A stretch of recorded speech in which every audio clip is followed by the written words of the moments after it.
3 minutes to the distinguished gentlelady from the state of Texas, Ms. Escobar. Gentlelady from Texas is recognized.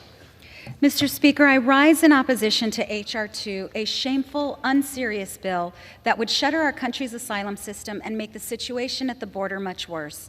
For decades, congressional Republicans have blocked efforts to reform outdated immigration laws, choosing to focus only on the border, believing that if we can be cruel enough, that would deter desperate people from seeking asylum at our nation's front door.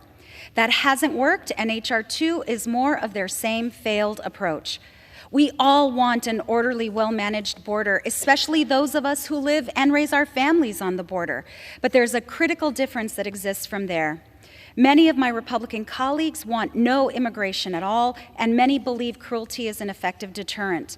But my Democratic colleagues and I, and indeed most Americans, know that we must and should have legal pathways coupled with enforcement and strategic investment in order to achieve a functional system. This bill is an extremist Republican wish list that caters to the party's most warped values by jailing children and families and extinguishing asylum. The cruelty, unfortunately, is the point. It's no wonder that this bill has been called unchristian. I represent El Paso, Texas. I'm a proud third-generation El Pasoan, and it's where I raised my 2 children. My community has been at the forefront of immigration for decades, and El Pasoans have always stepped up to help migrants. Our local governments and NGOs work alongside U.S. Customs and Border Protection to provide migrants with food, a place to sleep, and assistance finding transportation to their next destination. We collaborate the best we can, united in our shared humanity. In 2019, for the first time, local partners became eligible to receive federal funding for this work, and that's been critical to El Paso and other border communities. H.R. 2 will bring that funding to an end and would make it illegal for NGOs to provide any services, from a bottle of water to a safe place to sleep.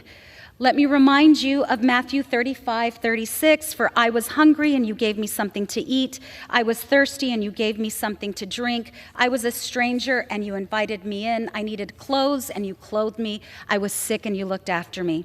This bill would decimate the systems that border communities have built and would literally, by design, create humanitarian catastrophe.